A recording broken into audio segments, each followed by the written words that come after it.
We're here on the Mapex booth at NAMM 2020 with Craig Blundell, and he's going to talk us through his new signature snare drum. Hi, Craig. Hi, mate. How you doing? Yes, not too bad, thanks. I'm intrigued by this snare. I'm finding it really hard to believe that this is your first signature product with Mapex, considering how long it's been.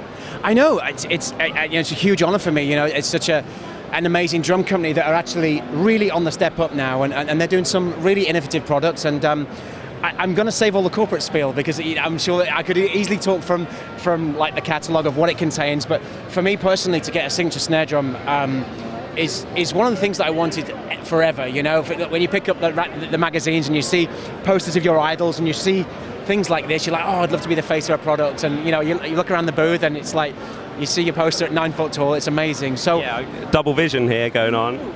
Yeah, so I got the opportunity to work with Russ and Bob Terry at KHS, and they were like, right, snare drum, what would you like? And I was like, well, it's quite interesting, as I'm sure a lot of your viewers will know. A lot of signature products are kind of vanity projects for the most part, and a drummer will put something out that's like, it's never going to sell. It's like, oh wow, okay, I want to use put a snare drum out that I love, I will use, and hopefully people will love too. And obviously there's instruments everywhere. So I wanted it, because I play the more progressive element of music, I wanted it to be walnut so it pops, really pops, so I can crank it and pops. I also wanted it to be maple so it has the warmth.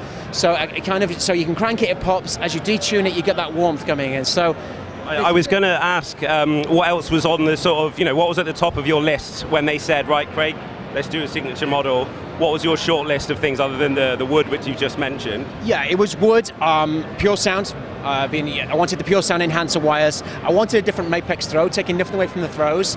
I wanted a multi-way, so instead of just turning everything so it changes the actual tension of the wires, we got a trick.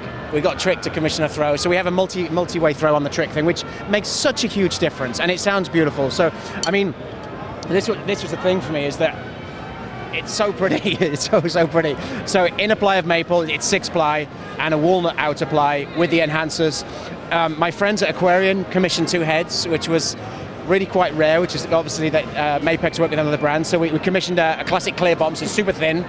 And it's the snare head I use live with Hackett and Wilson. It's the high energy. So we changed the logos around, put the Mapex logo at the top, and yeah, the thing just sounds ridiculous. Sonic Saver hoops, 45-degree bearing edges, and yeah, it's when I first got the first prototype back in the summer, I played it and it was like, wow, that kind of pops, and went through all the various tuning kind of ideas in the studio, and it's like it had this real warmth that I really liked. That it just had this beautiful overtone, that's controllable, and then popped it out, and it's just like, wow.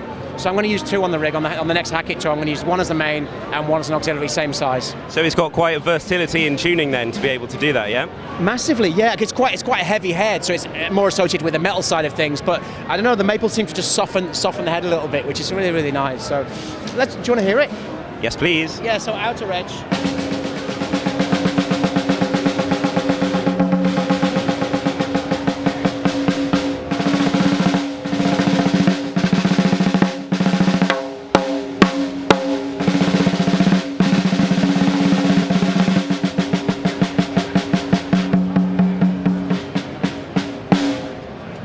A really nice dynamic response from that. I was kind of wishing I had my earplugs in there for a second. It is quite a loud snare drum. It's not what you'd associate with a maple, and not really walnut. It does really crank, It's yeah, I'm so happy with it, and I'm really, like I said, I'm really proud of having it. It's. I really like the. So what's the hardware, like a smoked sort of finish? It's like black nickel, I think they called it. It's like they give me some hardware options. We tried it with chrome. It didn't quite work. And then we offset the lugs, offset the tube lugs, which I think is kind of classy. It's like, yeah, there you go. And obviously the trick looks amazing, and we got the Mapex logo inside the trick as well. So it's and it's fairly heavy. I'll have a go. His one hand was a bit brave.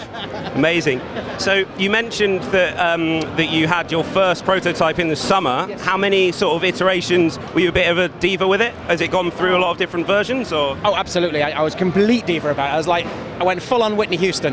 No, I wasn't. I was like, okay, let's try different colors. We tried different plies, tried different thicknesses, different bearing edges, different head comfort. Chris Brady at Aquarian in Anaheim sent me 14 snare heads. So we went through the whole thing. I was at home in my studio just trying, and we had almost like I was between two heads. And I thought, right, durability, let's go for the power dot, what I normally use on the gig. So ironically, it's back to the snare head that I use as my main snare head anyway, and it sounded right for the drum. So who would you say is the kind of main demographic? Who is it, just the heavy hitters, or who are you sort of aiming this at? Do you know what? I wanted an all-rounder. I really, really wanted, going back to the Vanity Project thing, I wanted someone that they can have a snare drum in their collection and go, I've got a machine snare drum, I can use that. I wanted it to be for people that can play big band, they can change their head if they wanted to, put a thinner head on there. I wanted it to be people that absolutely play any style of music. If I just went for a prog, I could have had it like mega deep and cranked it. I wanted an all-rounder, and we've come up with this, and that's what works. Brilliant. Well, it's a stunning looking drum, and congratulations obviously on that. Yeah, I might have to get one myself. Yeah, thanks for joining us, Craig. It's a pleasure. Thanks, man. Cheers.